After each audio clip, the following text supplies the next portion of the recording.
Hay un tema que está sobre el tapete. Muchos comentarios, análisis, críticas, unas a favor y otras en contra, porque hablar de crítica no es hablar de manera despectiva, eso se suele utilizar mucho. Bueno, es un tema delicado al que me quiero referir. Se trata de un anuncio hecho por el eficiente, laborioso, meritorio ministro administrativo de la presidencia, en un gran cargo, en un cargo difícil, complicado, de muchas variantes, que ha estado llevando a cabo de manera exitosa y que además es presidente del partido de gobierno. Me estoy refiriendo al licenciado Paliza, ¿verdad?, que hizo el anuncio que, repito, ha provocado muchos comentarios. Es un anuncio, bueno, buscando la manera de adecentar ciertas cosas en la administración pública, ¿verdad? Más o menos eso fue lo que leí y lo que entendí, buscando, por ejemplo, quién cobra sin trabajar, bueno, y quién cobra trabajando, y otras cosas más por el estilo. El asunto principal, la supuesta o real solución del asunto, se refiere a que si se paga con cheques o se paga en efectivo, ¿verdad? Entonces, yo no entiendo, quizás lo entiendan mejor mis compañeros de labores, que entienden mejor que yo y que conocen mejor que yo, perdón, la complejidad de los asuntos públicos, porque, repito, no comprendo qué tiene que ver el cobrar con cheque o cobrar en efectivo. ¿En qué consiste que el que cobra con un cheque o por un cheque o a través de un cheque es una persona honesta, es una persona sobre todo trabajadora, ¿verdad?, que está justificando ese cheque que recibe? Eso es lo que se deja entrever. Mientras que el que cobra en efectivo, pues ese no está trabajando. Pero ¿cuál es la diferencia? ¿Cómo se determina eso? Porque yo pensaba, por ejemplo, una persona va a cobrar, va a buscar un cheque o va a buscar un sobre con dinero en efectivo. Bueno, ¿su nombre cuál es? Entonces eso se lleva a otro departamento y se confirma si es correcto que esa persona cobre y por qué cobra en efectivo.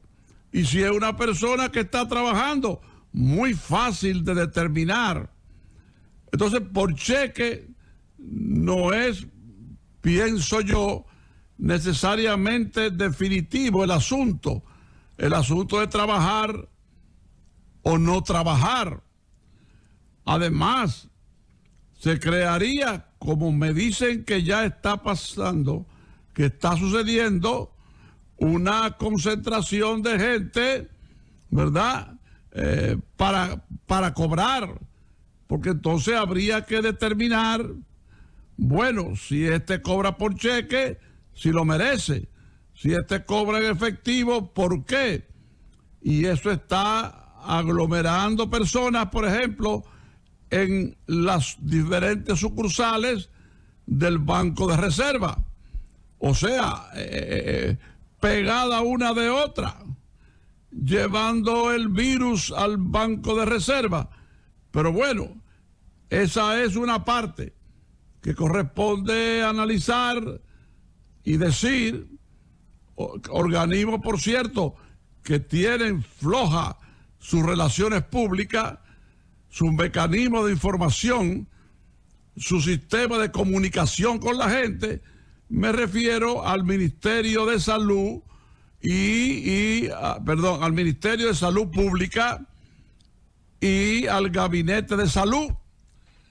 Esa parte corresponde a ellos.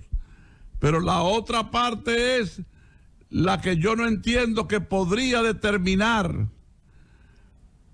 lo de cobrar por cheque o efectivo, la de determinar si la persona que recibe el dinero trabaja o no trabaja. Yo creo que eso es imposible de determinar. Además, hay personas que trabajan pero prefieren el dinero en efectivo, porque el cheque les complica la vida, e inclusive hasta podría prestarse a confusión no legal, pero sí ética. Yo estoy ahora humildemente especulando porque no entiendo esta decisión. Repito, sobre todo, que viene de un hombre exitoso, de un hombre de una mentalidad pragmática, de un hombre que ha sido siempre exitoso, por eso es presidente del principal partido del país, después de haber sido un excelente senador de la República y hoy un ministro de categoría.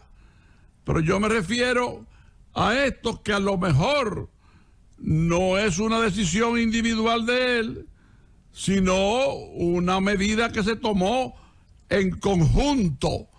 Vamos a decir que se habría tomado en un consejo de gobierno interno, íntimo.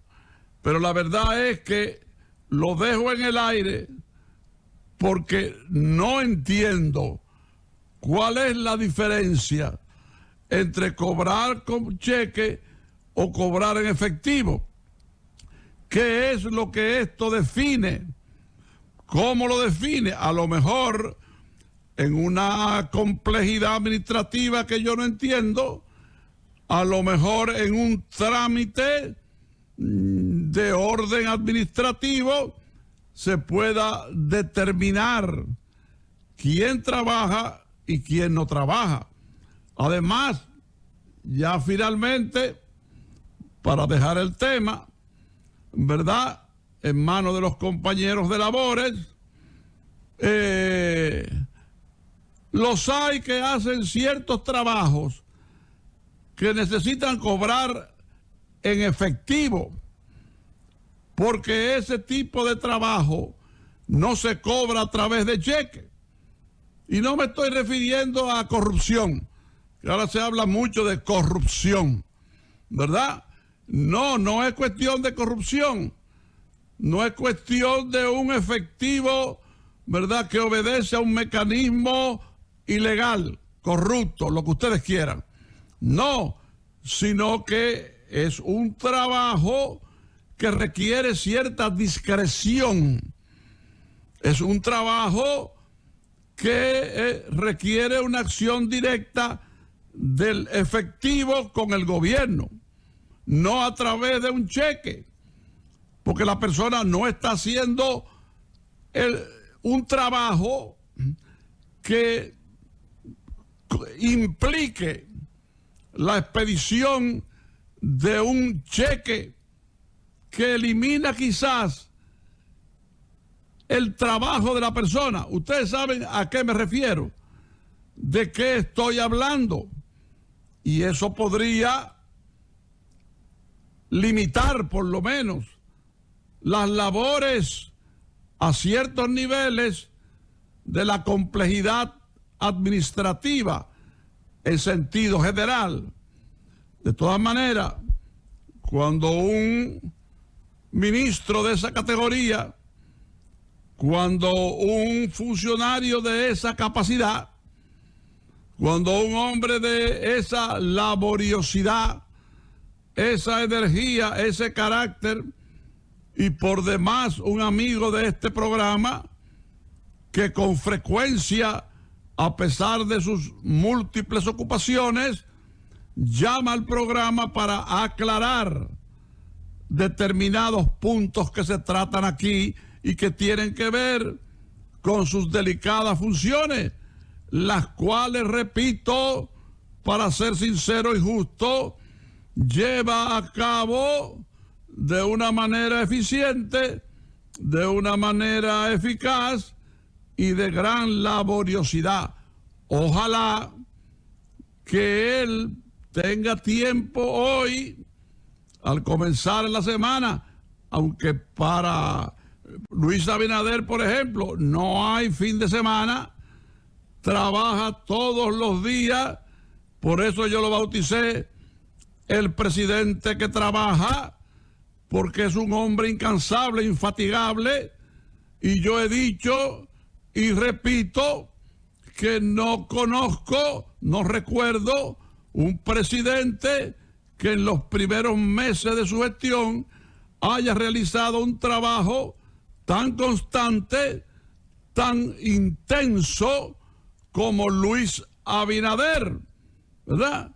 Que, como se decía antes popularmente, no calienta el Palacio Nacional, no calienta el despacho, no calienta el escritorio. Cuando hay que hacerlo, lo hace.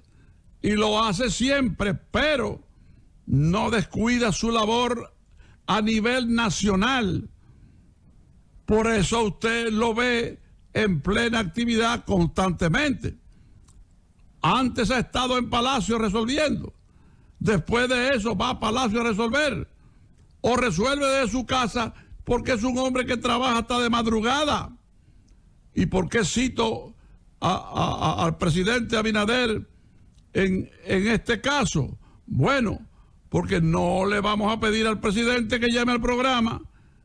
Si él quiere hacernos el honor, que lo haga para definir esta situación, sino que lo haga su eficiente, laborioso ministro administrativo de la presidencia para definir, si no es que ya lo está y yo no lo entiendo, esto de cobrar por cheques o cobrar en efectivo y la diferencia que habría, supuestamente hay o habría, ¿verdad?, entre trabajar y no trabajar. Cobrar por un mecanismo que automáticamente implica que trabaja, o cobrar por otro mecanismo que supuestamente implica que no trabaja. Miren, definidos los cargos ejecutivos a nivel legislativo, a nivel congresional, ¿verdad? La ratificación de Alfredo Pacheco como presidente de la Cámara de Diputados y Eduardo Estrella como presidente del Senado de la República. Hay pocos que se le paren al lado a Alfredo Pacheco. O me refiero a presidentes de la Cámara de Diputados por donde han pasado gente eficiente, gente de talento, gente de laboriosidad y capacidad. Muchos. Ahora, entre esos muchos, usted tiene que sacar y darle un puesto de honor a Alfredo Pacheco, que siempre ha sido, porque lo conozco de toda su vida política, un elemento de gran capacidad de trabajo, un elemento conciliador, democrático, tolerante, cristiano, pero también enérgico, de carácter fuerte, de decisiones sostenidas, o sea, un hombre que reúne todas las condiciones para ser presidente de la Cámara de Diputados. Y eso lo entiende el que manda en el país, eso lo entiende el jefe de la nación, eso lo entiende el primer magistrado de la República, eso lo entiende un político inteligente, un político hábil que no está inventando y que busca sus mejores colaboradores. Y en este caso, un colaborador, aunque se trate de un poder del Estado, ¿verdad?, es Alfredo Pacheco, que no crea problemas. Alfredo Pacheco, que resuelve problemas, que es un ente de moderación, de equilibrio en esa Cámara de Diputados, donde hay tanta gente, lo de gente no es despectivo, ¿verdad?, donde hay tantos intereses encontrados, donde hay tantas diferencias electorales, políticas, económicas, etcétera. Sin embargo, Alfredo Pacheco mantiene el equilibrio. Lo mismo sucede en el Senado de la República, donde Luis Abinader ha preferido, porque hay que decirlo con sinceridad, ha decidido que se mantenga en la presidencia de la Cámara Alta el ingeniero Eduardo Estrella, que ya hace muchos años había sido incluso senador de la República, aparte de ministro de Obras Públicas y otros cargos importantes, y candidato presidencial. O sea, es un hombre de una trayectoria tremenda y es un hombre muy respetado. En eso está en la línea, por ejemplo, de Alfredo Pacheco, que también es un hombre respetado, aunque mi amigo Pedrito le faltó el respeto. El mismo que ahora está organizando un acto, una actividad pública, una protesta supuestamente masiva, que lo único que haría sería dar la posibilidad de provocar incidentes. Pedrito, te habla tu amigo Álvaro Arbelo, deja eso, pero ese no es el tema. El tema es que el presidente decidió que Eduardo, mi amigo Eduardo Estrella, se mantenga en la presidencia del Senado de la República. Es un hombre equilibrado, es un hombre justo, es un hombre que no arma líos, es un hombre que no divide, es un hombre que suma en términos políticos y personales, es un hombre equilibrado. Por lo tanto, el presidente considera que no es momento de quitar de ahí a Eduardo Estrella, sino dejarlo, para mí, en un segundo periodo, ¿verdad? Para entonces pase a presidir el Senado de la República el vicepresidente del Senado, otro senador con grandes condiciones para sentarse en la silla que hoy calienta Eduardo Estrella, que es el doctor Santiago Zorrilla, el senador por la provincia del Ceibo, que ya fue inclusive cuando el partido hoy de gobierno, el partido hoy mayoritario, el Partido Revolucionario Moderno, tenía apenas 2 senadores de gran trabajo, por cierto, Paliza y Santiago Zorrilla, que ha llegado por méritos propios y por concepto acertado, decisión acertada, del presidente Abinader, que ve en él a un hombre de categoría, a un senador con condiciones de presidir el Senado después de este segundo término, ¿verdad?, del ingeniero Eduardo Estrella. De manera que estoy de acuerdo, aunque quién soy yo para estar de acuerdo, pero es mi humilde opinión de que estos dos hombres, ¿verdad?, que no le restan al gobierno, que le suman, que tienen en las cámaras, ya va a ponerlo así, en las cámaras, en el poder legislativo, mantienen un equilibrio con las fuerzas del propio gobierno y con la oposición. Fíjense que usted no encuentra enfrentamientos entre Pacheco y los diputados opositores, entre Eduardo Estrella y los senadores opositores. Y eso es muy importante para el presidente Abinader o cualquier presidente en cualquier situación, en cualquier gobierno, en cualquier época, porque no le crea problemas, porque le mantiene la estabilidad, no le abre frentes. Miren, entonces yo decía, entre otras cosas, ¿verdad? Bueno, yo recibí aquí una carta de mi viejo amigo, el doctor José Gil, brillante, un intelectual que no ha querido meterse en política. Ejerce su profesión aquí en Estados Unidos y en Europa. Es verdaderamente brillante y me menciona que a su juicio el próximo rector de la Universidad Autónoma de Santo Domingo será el doctor Jorge Ashana.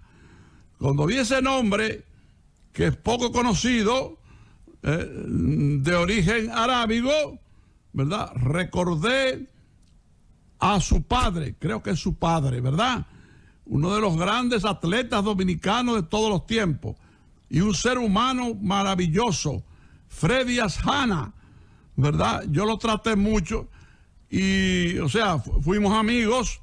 Eran los días de gloria del baloncesto en el Centro Olímpico, de baloncesto en el Palacio de los Deportes, de baloncesto que lleva el nombre, ese lugar ilustre del padre del basquetbol dominicano, el eminente educador, ido a destiempo, Virgilio Travieso Soto, un ser humano que hoy debe estar al lado de Dios en el cielo, carajo.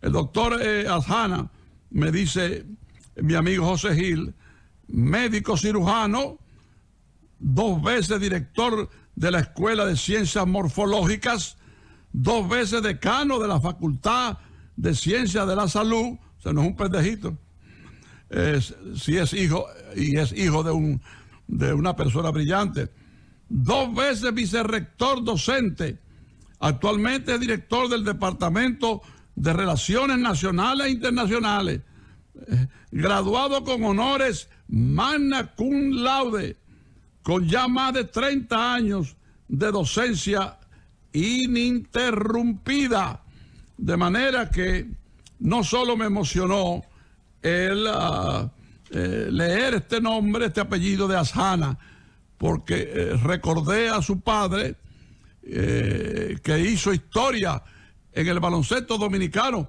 cuando se podía hacer eso, cuando no llevaron al baloncesto la politiquería barata, rastrera, cuando no dividieron el baloncesto, cuando no llevaron la agitación politiquera, cuando no llevaron la división, cuando no llevaron, repito, el fantasma de una política disparatosa en aquellos días de tantos izquierdistas farsantes, incluidos en el libro del doctor Jiménez Grullón, aunque sí había muchos que eran verdaderos hombres y mujeres de izquierda, verdaderos hombres y mujeres de una ideología marxista definida, sostenida y consciente, pero también muchos gallos locos,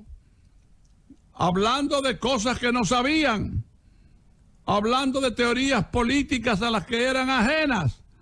Bueno, pero en esa gloria del baloncesto, en esos logros, estaba el amigo Ajana, que yo después me desconecté, no sé si vive en el extranjero, no sé si murió, ¿verdad? Pero el caso es que parece que el doctor Jorge Ajana será el próximo rector de la Universidad Autónoma de Santo Domingo, ¿verdad? Donde está la primera mujer, ya es historia. Hay que citarla en los libros de la historia dominicana. Hay que escribir sobre ella. Y cuando se le menciona, hay que decir que la doctora Emma Polanco tiene el mérito histórico. Ahora que la UAS se encamina a 500 años de fundada, le faltan creo que 18, si mal no recuerdo, ¿verdad? La primera mujer rectora de la UAS. Y 18, y eso ve. ¿Y quién será el rector o la rectora cuando la UAS cumpla 500 años? Porque esa va a ser otra figura histórica. 18 años, quizás ahora es un jovencito. No un niño necesariamente, pero una persona muy joven, ¿verdad? O un veterano que se mantenga en su labor, como los hay. Pero la verdad es que tengo como esa inquietud, algo que yo no voy a ver lamentablemente, pero ahí está la pregunta, por ejemplo. ¿Quién será el próximo o la próxima rector o rectora de la Universidad Autónoma de Santo Domingo, que al cumplir 500 años? Mientras tanto, todos los elogios del mundo para la doctora Emma Polanco, primera mujer que ostenta un cargo como ese tan delicado. Miren, el caso haitiano, repito lo que dije en el primer momento, no tiene solución. Ahí está todo el mundo involucrado. Todo el mundo le tiró un ají caribe al sancocho. Lo único que yo voy a decir, porque no voy a perder mi tiempo en esto no tiene solución, y ustedes saben por qué no tiene solución, no voy a insistir, pero miren, los reyes cobraban muchos impuestos y mandaban a un comendador, se llamaba, como decir una especie de gobernador o una especie de jefe de franquicia o una especie de colector de impuestos, sobre todo colector de impuestos, ¿verdad? En los diferentes lugares. Había uno que en Fuente Ovejuna, en la provincia de Fuente Ovejuna, cometió horrores, abusos incalificables. ¿Y qué hizo el pueblo? Que lamentablemente mató al comendador. Eso lo dice Félix López de Vega Carpio, el famoso López de Vega, que algunos especialistas lo consideran el autor más prolífico que ha existido, el hombre que más ha escrito. Entonces, el rey mandó, ¿verdad?, una investigación, y allí fue a Fuente Ovejuna el representante del rey, reunió a la gente en el local del municipio y entonces preguntó: ¿quién mató al comendador? Y uno se paró y dijo: Fuente Ovejuna, señor. Y el representante del rey preguntó: ¿y quién es Fuente Ovejuna? Y entonces recibió esta respuesta: Fuente Ovejuna es todos a una.